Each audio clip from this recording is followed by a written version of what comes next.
Hello दोस्तों, मैं प्रमोद आप सभी का यूट्यूब चैनल पे स्वागत करता हूँ। पिछले वीडियो में बात किया था हम लोगों ने एनपीओ के बारे में, जिसमें से क्वेश्चन नंबर 11 हम लोगों ने सॉल्व किया था। आज हम थोड़ा आगे बढ़ते। मैंने पहले वीडियो में बताया था आपको कि एनपीओ जो एग्जाम में आता है, टोटल 4 टाइप्स के क्वेश्चन पूछ सकते हैं एग्जाम में हम लोग। पहला question simple problem. Simple problem में क्या होता है, आपको कैश बुक दिया रहता है, कैश बुक और एडजस्टमेंट, बस दो चीज का इंफॉर्मेशन दिया था आपको, बैलेंस शीट और इनकम और एक्सपेंडिचर को प्रिपेयर करना पड़ता है। दूसरा फॉर्मेट हमने देखा था कि आपको कैश बुक दिया रहता है और 2 साल का डिटेल्स दिया रहता है, मतलब 2011 12 या 12 13 2 साल का डिटेल्स दिया रहेगा और कैश बुक दिया रहेगा और एक दो एडजस्टमेंट दिया रहेगा।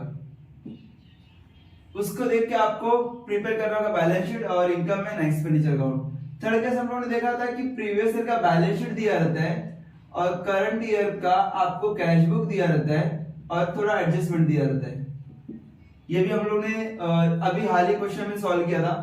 आज हम लोग देखेंगे जब आपको कैश बुक दिया रहता है और उसके साथ एडजस्टमेंट दिया रहता है और उसमें कैपिटल के बारे में कुछ भी डिटेल्स नहीं दिया रहता है। ये क्वेश्चंस आज हम सॉल्व करेंगे और बहुत ही ज्यादा इंपॉर्टेंट क्वेश्चंस है। एग्जाम में इस टाइप क्वेश्चन आने का चांसेस बहुत होता है, तो आपको ये फाइंड आउट करना होगा कि आप प्रीवियस ईयर का बैलेंस शीट किस तरह सॉल्व करना है। यहाँ पे जो क्वेश्चन आप सॉल्व करने जा रहे हैं उसमें ये 14 केस है। पहला केस देख लिया, दूसरा केस देख लिया, तीसरा केस भी हम लोग ने प्रीवियस ईयर बैलेंस शीट देखा था। आज हम लोग प्रीवियस ईयर का बैलेंस शीट बनाना सीखेंगे। यहाँ पे मैंने फॉर्मेट भी बना के रखा है। ये प्रीवियस ईयर का बैलेंस शीट है, ये करंट ईयर का बैलेंस शीट है और ये इनकम एंड एक्सपेंडिचर अकाउंट है। ये तीनों आज आपका मेन इंपॉर्टेंट रहेगा। ये लेक्चर ही, ये वीडियो ही आज आपके लिए बहुत इंपॉर्टेंट है, बस आपको ध्यान में रखना होगा। बहुत सारे स्टूडेंट्स को समझ में नहीं आता भाई प्रीवियस ईयर बैलेंस शीट बनाते कैसे। आज हम लोग को वही देखना है। चलो स्टार्ट करते हैं हम लोग।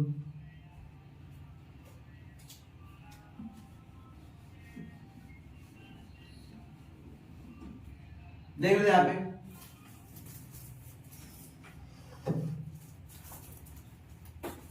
क्वेश्चन नंबर 12, ये 12 क्वेश्चन है।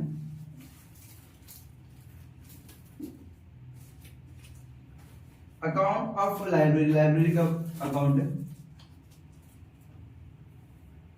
क्वेश्चन नंबर 12 क्या क्या बोला, हम लोग हमेशा जैसे करते हैं वैसे एडजस्टमेंट से स्टार्ट करते हैं। तो पहला एडजस्टमेंट उसने बोला है कि you are required to prepare income and expenditure account for the year 31 March 2020 and balance sheet as on date. पहला एडजस्टमेंट उसने बोला है कि on 31 March 2019 the library had the following assets, जिसमें से बुक्स है, फर्नीचर है, मशीनरी है। ध्यान देना 31 मार्च 2019 को उसने बताया कि उसके पास कुछ एसेट्स है। ये कब की बात है, 31 मार्च 2019। अभी कौन सा ये 31 मार्च 2019 यहाँ का डिटेल्स दिया है, तो कॉमन सी बात है, जो एसेट्स प्रीवियस ईयर में है वो एसेट्स करंट ईयर में भी रहेगा अगर उसको सेल नहीं किया तो। और यहाँ पे कोई डिटेल्स दिया नहीं कि उसने सेल किया, तो प्रीवियस ईयर का एसेट्स भी करंट ईयर का एसेट्स में कैरी हो जाएगा। तो अगर आप ये एसेट्स प्रीवियस ईयर का है तो आपको प्रीवियस ईयर में शो करना पड़ेगा। सेम यही एसेट्स आपको करंट ईयर में भी शो करना पड़ेगा। ये आपका पहला एडजस्टमेंट। यहाँ पे 3 एसेट्स दिया है। एक बुक्स का अमाउंट दिया है, बुक्स अमाउंट है 50,000 और फर्नीचर का अमाउंट दिया है 6,500, फर्नीचर 6,500 और मशीनरी 30,000, मशीनरी 30,000। ये आपका एसेट्स कौन से ईयर का है, 31 मार्च 2019 प्रीवियस ईयर का। ये हमारा मार्च 2020 है। ये आपका करंट ईयर है और ये आपका लास्ट ईयर है। तो लास्ट ईयर का एसेट्स का अमाउंट लास्ट ईयर में भी लिखना, प्लस करंट ईयर में भी आपको शो करना है। तो यहां पे लिखना बुक्स अमाउंट दिया है, बुक्स का 50,000, इनर कॉलम यूज करना। हो सकता है करंट ईयर में कुछ परचेस या सेल दिया रहेगा, 2-3 लाइन का गैप रखना। Furniture inner column 6,500, machinery 30,000।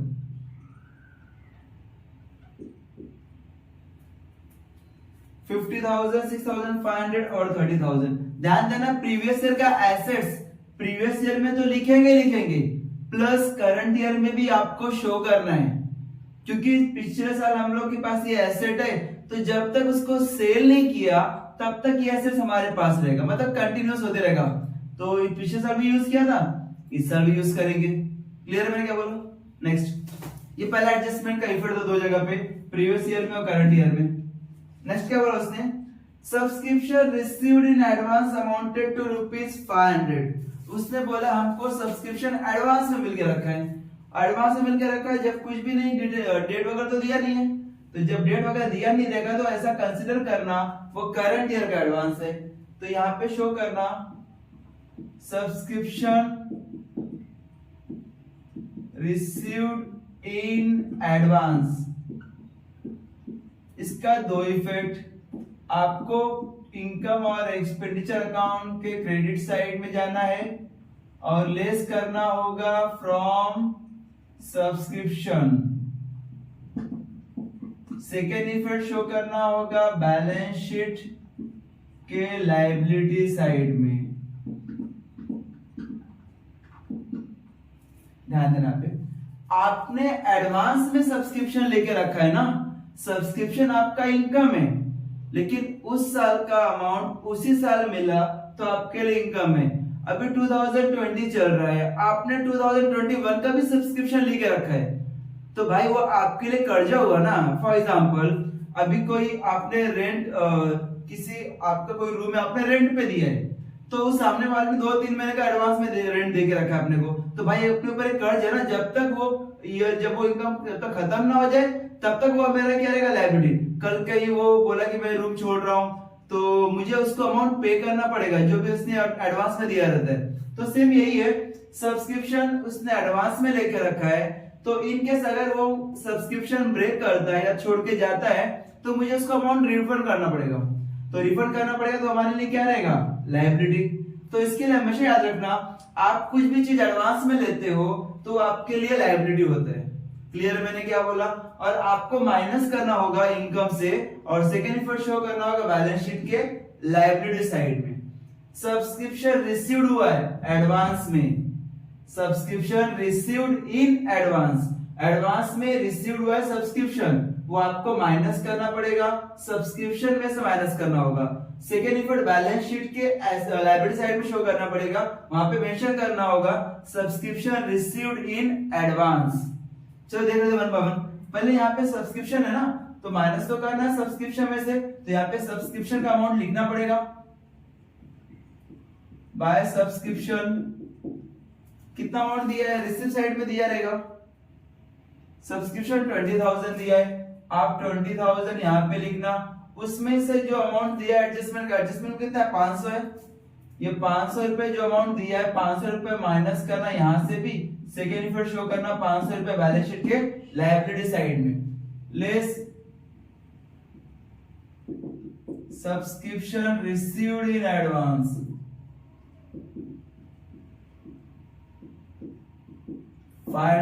Less करना 90,500 आया। इसका सेकेंड इफेक्ट आपको शो करना होगा बैलेंस शीट के लायबिलिटी साइड में, लिखना subscription received in advance, subscription received in advance. Clear, मैंने क्या बोला? आगे next, outstanding salary. Outstanding salary में 1,300 और रेंट 950 है। आउटस्टैंडिंग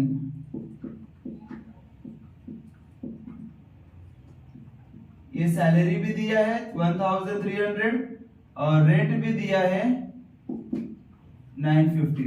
आउटस्टैंडिंग का दो effect, income and expenditure account debit side, outstanding आपको ऐड करना पड़ेगा, add to expenses. Second effect balance sheet के लायबिलिटी साइड में,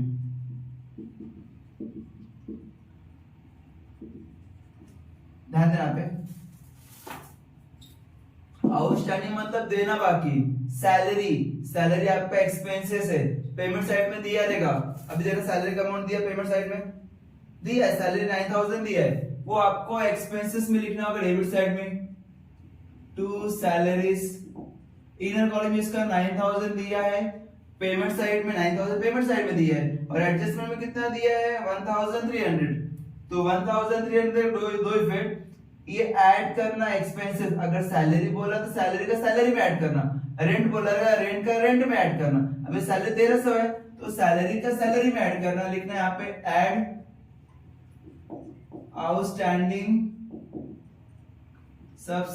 आउटस्टैंडिंग सैलरी।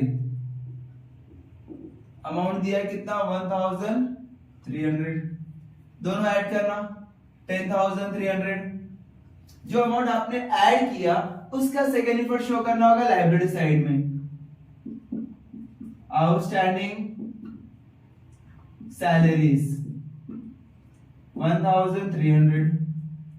क्लियर है? ये आपने आउटस्टैंडिंग क्या किया, ऐड किया। अभी रेंट भी बोला है ना, रेंट भी 950 रुपीज है, वो भी आपको क्या करना पड़ेगा, ऐड करना पड़ेगा। सेम इफेक्ट, रेंट का हो या सैलरी का हो उसका इफेक्ट सेम है, ऐड करना एक्सपेंसेस में, सेकेंड इफेक्ट बैलेंस शीट के लायबिलिटी साइड में। अभी रेंट यहीं पे आएगा, वो भी हमारा ऑफिस का खर्चा है, पेमेंट साइड में दिया है, रेंट दिया है ना 7500 टू रेंट 7500 ट्रायल बैलेंस में दिया है, उसमें ऐड करना है आउटस्टैंडिंग रेंट। कितना अमाउंट है 950 है, 950 ऐड करना। 0 में 5 प्लस किया तो 5, 9 में 5 प्लस किया 9, 10 11 12 13 14 के 4, यहाँ पे 7 प्लस 1 8, 8450 आपका आउटस्टैंडिंग रेंट आया। इसका सेकेंड इफेक्ट कहां पे शो करना होगा, लायबिलिटी साइड में। यहां पे लिखा मैंने ऐड के एक्सपेंसेस में, सेकेंड में बैलेंस शीट के लायबिलिटी साइड में, आउटस्टैंडिंग रेंट अमाउंट दिया है 950। जो अमाउंट आपने ऐड किया उसी का सेकेंड इफेक्ट आपको ऐड करना होगा लायबिलिटी साइड में, एक्सपेंसेस में ऐड करना। Next, 50% of admission fee should be capitalised. उसने बोला एडमिशन फीस का 50% कैपिटल फंड में ऐड करना। तो अब इसको मैं रफ कर देता हूं।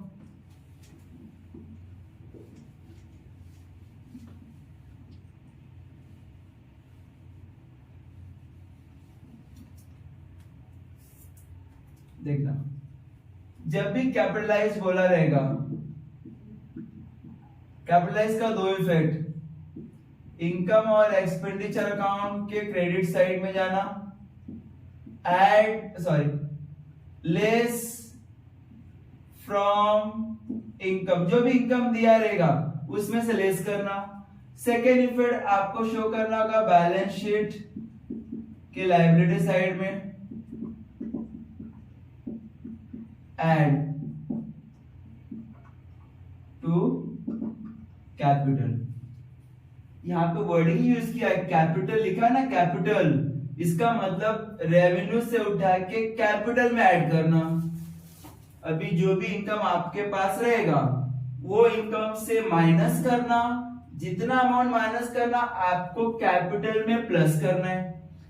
Minus plus minus plus minus plus, income से माइनस कैपिटल में प्लस, इनकम से माइनस कैपिटल में प्लस। यहाँ पे किसके बारे में बोला है, एडमिशन फीस। एडमिशन फीस हमारा इनकम है, कैसे मालूम पड़ा इनकम है, रिसीव साइड में दिया है, लिखा है ना एडमिशन फीस 4500, रिसीव साइड है ना, रिसीव साइड में था इनकम, तो यहाँ पे लिखना बाय एडमिशन फीस 4500, उसमें लेस करना, वर्ड यूज करना कैपिटलाइज्ड। कैपिटलाइज मतलब कैपिटल फंड में ऐड करो। कितना अमाउंट बोला है 50%, 4500 के ऊपर 50% चार्ज करना, 0 0 0 0 कैंसल, 450 के मल्टीप्लाई करेंगे 5 से, 5 मल्टीप्लाई 0 0, 5 मल्टीप्लाई 5 25, 25 के 5 यहाँ पे 2, 5 मल्टीप्लाई 4 20 प्लस 2 22, 2250 आ रहा है, वो 2250 यहाँ पे माइनस करना, माइनस करने के बाद आउटर कॉलम लिखना 2250, और जो भी अमाउंट आपने माइनस किया वो कैपिटल में क्या करेंगे, प्लस करेंगे। यहाँ पे मेंशन कर देना कैपिटल फंड अभी इसका अमाउंट अपने को पता नहीं है, ऐड करना है एडमिशन फीस 2250। क्लियर है मैंने क्या बोला? वर्डिंग याद रखना, कैपिटलाइज बोला है, कोई भी इनकम रहे, एडमिशन फीस हो, डोनेशन हो, एंट्रेंस फीस हो, लाइफ मेंबरशिप फीस हो, कुछ भी रहे, आपको यहां से माइनस करना होगा, ऐड करना होगा कैपिटल फंड में। अगर पूरा 100% बोला है तो माइनस करने का जरूरत है, सीधा अमाउंट क्या करना है यहाँ पे ऐड कर देना। अगर 100% वैसे भी अमाउंट नहीं लिया आएगा ना, कुछ भी नहीं आएगा। अगर मैंने बोला एडमिशन फीस का 100% कैपिटलाइज करना, तो भाई 100% मतलब 4500 में 4500 माइनस करेंगे तो अमाउंट नहीं लाएगा, अमाउंट जीरो आएगा। तो कोई कोई कभी कभी इसको लिखेंगे नहीं फिर भी चलेगा, सीधा आप यहाँ पे ऐड कर देना, add admission fees amount so and so, जितना फुल अमाउंट रहेगा। क्लियर? ये आपका रेवेन्यू है और ये आपका कैपिटल है, इसमें से माइनस करके कैपिटल फंड में क्या करेंगे, प्लस करेंगे। नेक्स्ट, ये फोर्थ एडजस्टमेंट भी हो गया। पांचवा एडजस्टमेंट देखना क्या बोला है, furniture to be depreciate at 10% per annum. उसने बोला फर्नीचर के ऊपर आपको डेप्रिसिएशन चार्ज करना है। फर्नीचर का अमाउंट 500 करोड़ कितना है? फर्नीचर प्रीवियस ईयर का इस साल 6500 है। इस साल कुछ परचेस किया क्या फर्नीचर? देखना इस साल कुछ परचेस नहीं किया, पेमेंट सब देखना, सैलरी रेंट, इससे फर्नीचर का नाम नहीं है। तो एक ही फर्नीचर प्रीवियस ईयर का है, प्रीवियस ईयर का कुछ भी रहेगा वो प्रीवियस ईयर में मार्च 2019 है और ये मार्च 2020 है, पूरा एक साल का गैप है। और इसको ना सेल किया ना परचेस किया इसमें, तो यही अमाउंट है। तो ये यही अमाउंट 6500 प्रीवियस ईयर में था, ये अमाउंट इस साल भी है, तो इसके ऊपर पूरा 12 महीने का डेप्रिसिएशन चार्ज करना। डेप्रिसिएशन दो effect, balance sheet asset side में जाना, लेस करना, लेस फ्रॉम एसेट्स, एसेट्स में से लेस करना। Second effect, income and expenditure account के डेबिट साइड में शो करना टू डेप्रिसिएशन। अभी फर्नीचर का वो बोला है 6500 बोला है, उसके ऊपर 10% पूरा 12 महीने का। अभी 31 मार्च 2019 और 31 मार्च 2020 है, इन दोनों के बीच में पूरा एक साल गैप है, तो एक साल का डेप्रिसिएशन, 12 महीने का डेप्रिसिएशन। 12 कैंसिल, 20 कैंसिल, अमाउंट आया 650। ये 650 रुपीस आपका डेप्रिसिएशन है। 650 आपको एसेट्स में से माइनस करना होगा, 650 आपको डेबिट साइड में भी शो करना पड़ेगा। माइनस कर लेना यहाँ पे, लेस डेप्रिसिएशन 650, 6500 में 650 माइनस करना, 0 में से माइनस किया 0 0, 10 में से 5 गए 5, यहाँ पे 14 बचा, 14 में 6 गया 6, 7 8 9 10 11 12 13 14 8, यहाँ पे 5 बचा, 5850। ये अमाउंट आपको यहाँ पे शो करना होगा 5850। इसका सेकंड इफेक्ट आपको, डेप्रिसिएशन का सेकंड इफेक्ट आपको शो करना होगा इनकम और एक्सपेंडिचर अकाउंट के डेबिट साइड में। यहाँ पे लिखना to depreciation on furniture 650। Clear? मैंने क्या बोला, डेप्रिसिएशन का दो इफेक्ट, यहाँ पे लेस करना और सेकंड इफेक्ट शो करना होगा इनकम और एक्सपेंडिचर अकाउंट के डेबिट साइड। बहुत इंपॉर्टेंट है ये क्वेश्चन। अभी आगे देखना, फर्नीचर का हो गया। अभी library books was purchase on 1 अप्रैल 2019। उसने वो लाइब्रेरी बुक्स हम लोगों ने परचेज किया,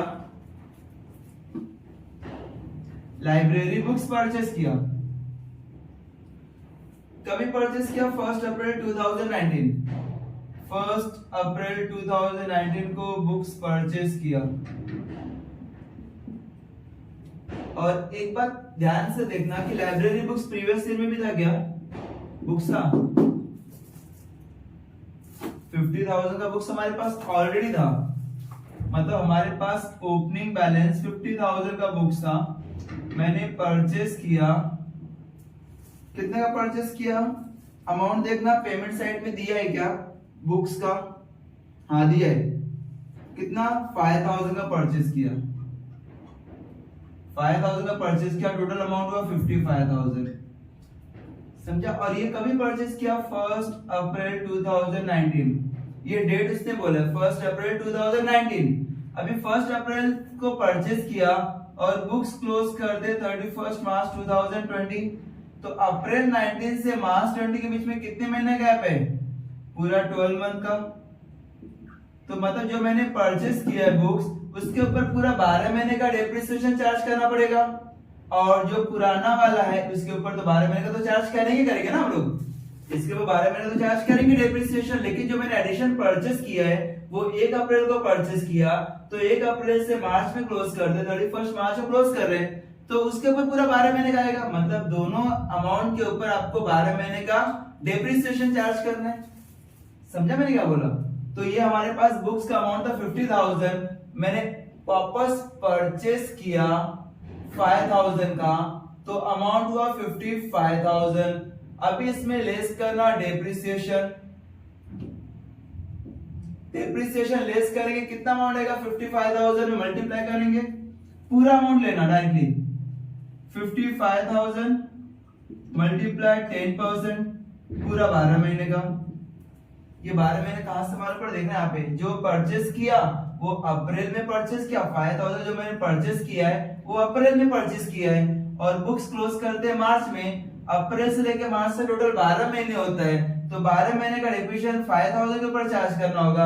और हमारे पास जो प्रीवियस ईयर का एसेट है 50,000, ये भी तो हम लोग ने यूज किया रहेगा ना, तो प्रीवियस ईयर का एसेट है, तो इस साल पूरा 12 महीने यूज करेंगे, सेल तो किया नहीं अपने, तो पुराना वाला भी पूरा 12 महीने, और जो नया मैंने परचेस किया उसके ऊपर भी 12 महीने। तो दोनों हम लोग क्या कर दे रहे, ऐड करके डायरेक्टली मल्टीप्लाई कर देंगे। तो 55,000 multiply 10% for 12 months, 12 cancel, 2020 cancel, तो अमाउंट कितना है 5500, 5,500 आपका डेप्रिसिएशन आ रहा है, वो आपको माइनस करना होगा डेप्रिसिएशन 5,500, माइनस करने के बाद अमाउंट लेना कितना है 55,000, 5,500 माइनस करो, 0 माइनस 0 0 0, 10 में से 5 गए 5, यहाँ पे 4 बचा, मतलब 14 में से 5 गए, 5 6 7 8 9 10 11 12 13 14, 9 बचा, और यहाँ पे 4, 49,500 बैलेंस आया, 49,500 यहाँ पे बैलेंस आया। क्लियर मैंने क्या बोला? अब इसको रफ कर देते थोड़ा, तो वो 49 आउट कॉलम लिखा, और इसका जो सेकंड इफेक्ट आएगा किसका, डेप्रिसिएशन जो माइनस किया ना आपने 5,500, उसका सेकंड इफेक्ट भी तो जाएगा, वो आपको शो करना होगा डेबिट साइड में। To depreciation on books amount है 5,500। क्लियर मैंने क्या बोला, 5,500 आपको माइनस करना हो, 55 में से माइनस करना होगा डेप्रिसिएशन, जो आपने माइनस किया उसका सेकंड इफेक्ट आपको शो करना होगा इनकम और एक्सपेंडिचर अकाउंट के डेबिट साइड में। क्लियर? ये बैलेंस शीट एसेट में less from assets, second effect income और एक्सपेंडिचर अकाउंट के डेबिट साइड में, मैंने वहां पे डायरेक्टली शो कर दिया टू डेप्रिसिएशन ऑन बुक्स। ठीक है, आगे देखना, ये तो आपका बेसिक एडजस्टमेंट हो गया। अभी आगे उसने क्या बोला है, लाइब्रेरी बुक्स को आगे एक लास्ट एडजस्टमेंट है, the investment were purchased on 1 अप्रैल 2019। ध्यान देना, ये बहुत ज्यादा इंपॉर्टेंट एडजस्टमेंट है, बच्चे लोग इसमें बहुत मिस्टेक करते हैं, थोड़ा समझ के देखना क्या बोला है क्या नहीं बोला है एग्जैक्टली।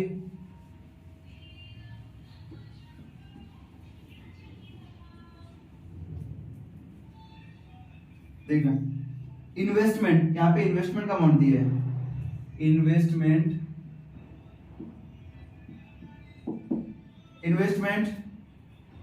अमाउंट कितना है इन्वेस्टमेंट का, जो परचेस किया 1 अप्रैल को परचेस किया है, 1 अप्रैल 2019 को परचेस किया है, डेट इंपॉर्टेंट है, डेट वहां पे ध्यान देना, 1 अप्रैल 2019 को परचेस किया है, और कितने का परचेस किया उसने, 6,000 का परचेस किया है, और उसने ब्रैकेट में क्या बोला देखना यहाँ पे, इन्वेस्टमेंट परचेस किया और उसका इंटरेस्ट मिलता है 20% पर एनम, जो इंटरेस्ट का रेट है वो 20% पर एनम, हर साल 20% इसके ऊपर इंटरेस्ट मिलता है।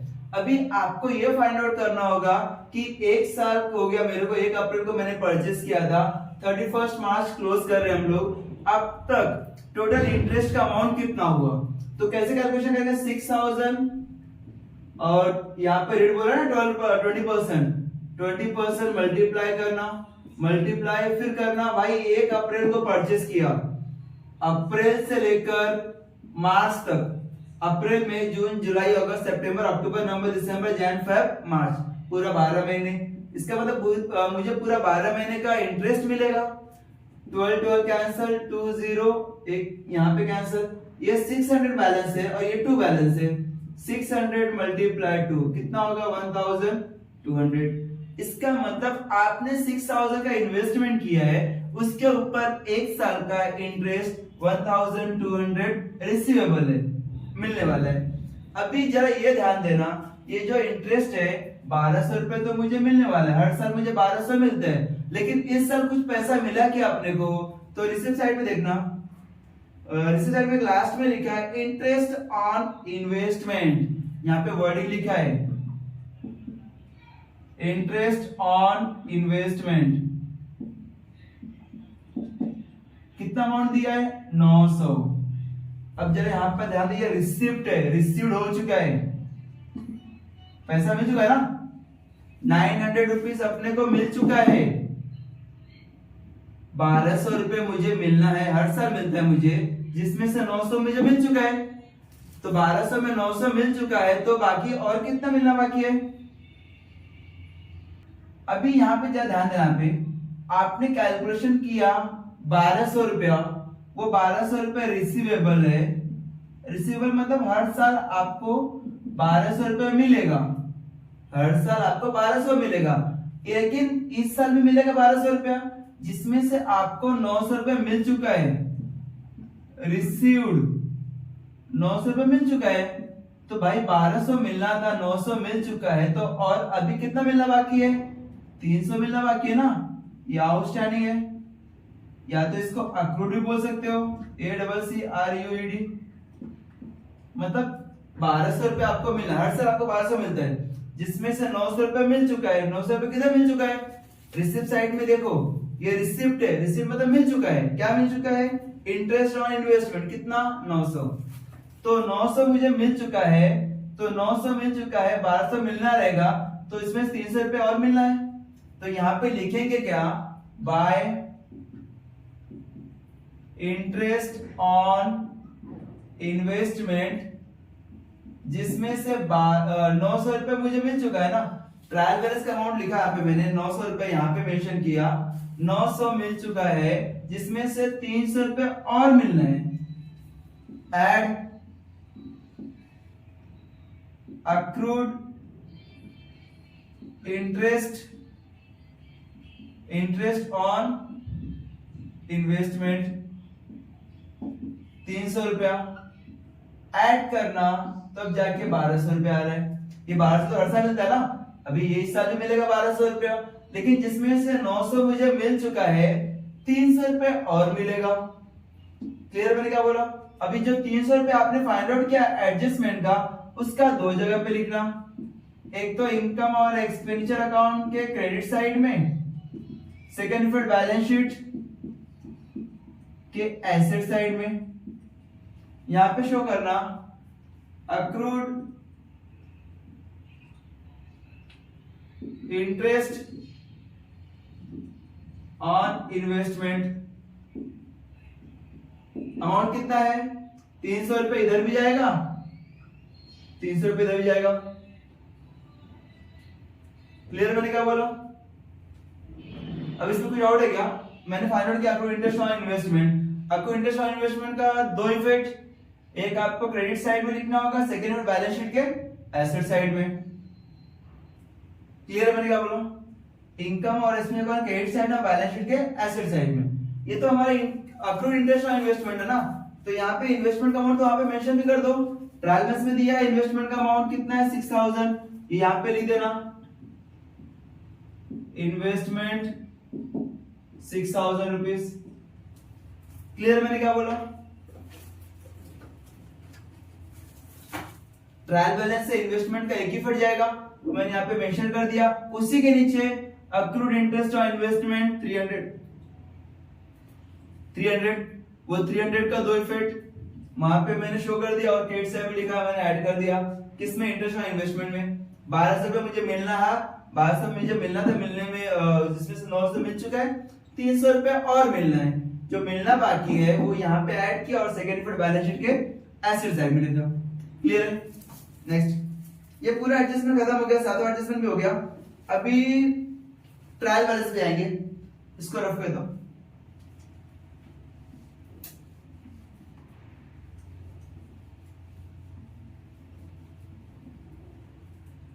देखना ट्रायल बैलेंस में क्या बोला है।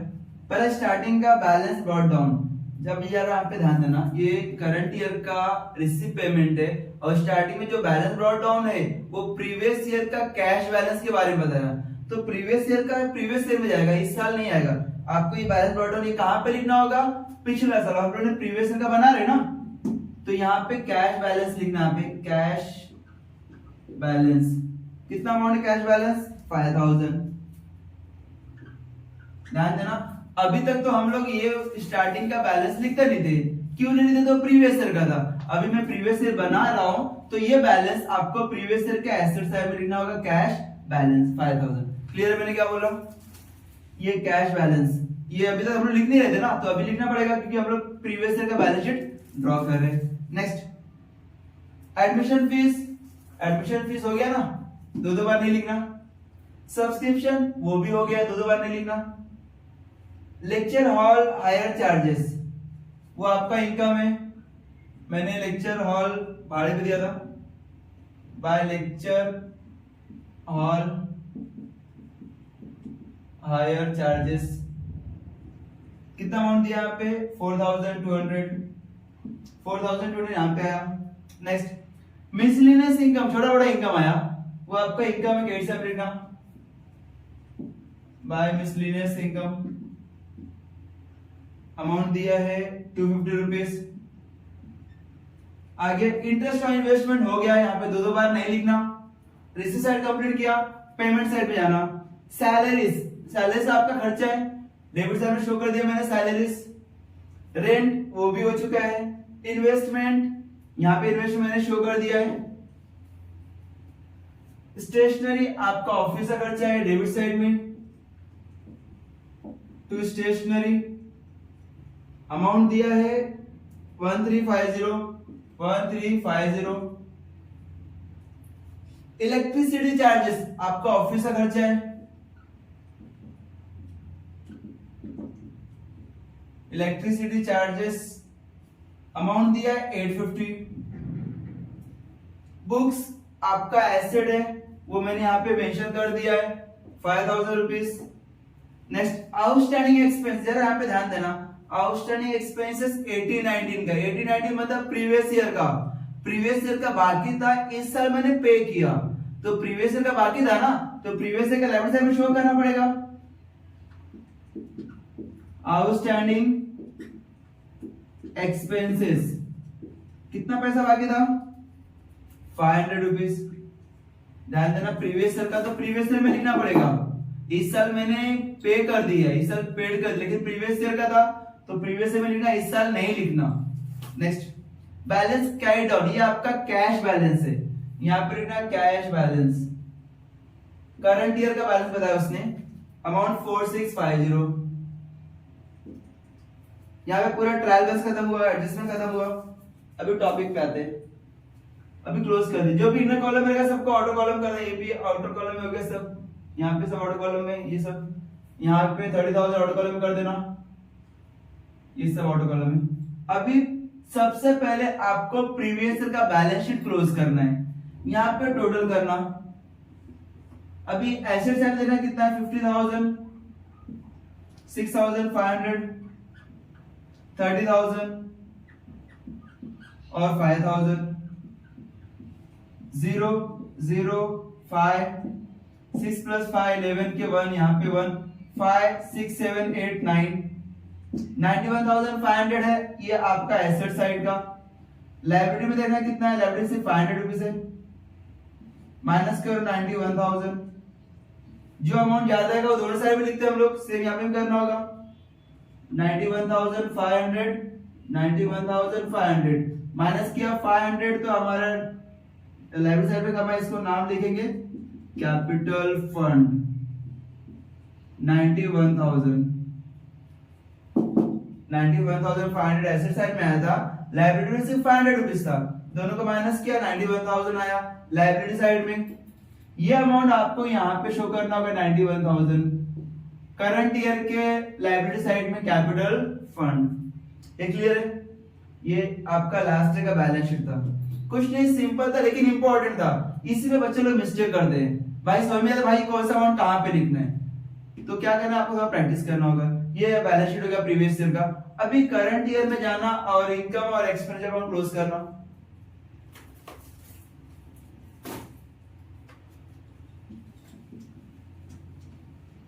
देखना यहाँ पे 10,300 है, 8,450, 650, 5,500, 1,350, 850, 0, 5 plus 5 10 plus 5 15 plus 5 20 के 0 यहाँ पे 2, 3 plus 2 5, 5 plus 4 9, 9 10 11 12 13 14 15 16 17 18 19 20 21 22 23 24 25 26 27 28 29 30 31 31 के 1 यहाँ पे 3 3 plus 8 8 9 10 11 12 13 14 15 16 17 17 के 7 यहाँ पे 1 27,100 आपका डेबिट साइड अमाउंट आया। क्रेडिट साइड में देखना कितना है, क्रेडिट साइड में 19,500 है, 2,250, 1,200, 4,200, 250, ये आपका क्रेडिट साइड अमाउंट है।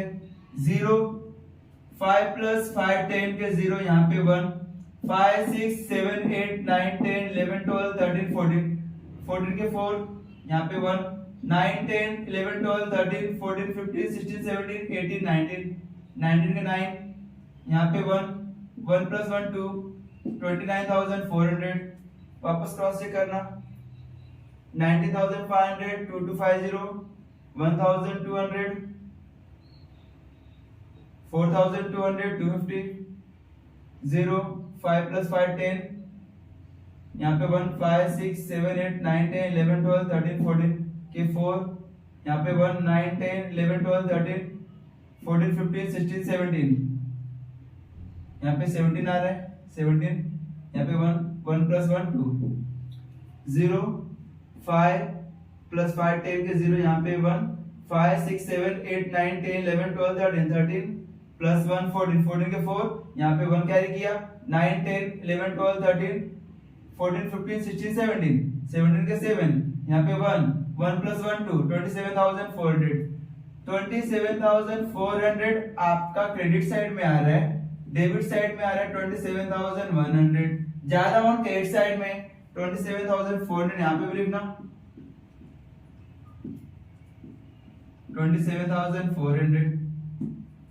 कम किधर है, डेबिट में कम, डेबिट में कम है, कितना कम है 400 में से 100 मान तो 300 7 से 0 0 ये 0 300 रुपीस आपका शॉर्ट है, कहां पे डेबिट साइड में, यहां पे लिखना टू सरप्लस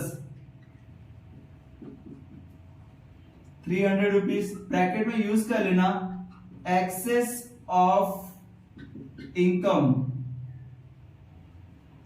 ओवर एक्सपेंडिचर, मतलब इनकम ज्यादा है एक्सपेंडिचर से 300 रुपीस।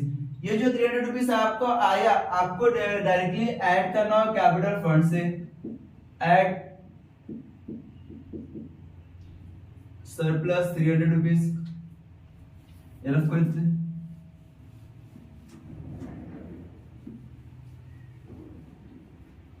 91,250 300 0 5 3 plus 2 5 2 plus 1 3 93,550 आपका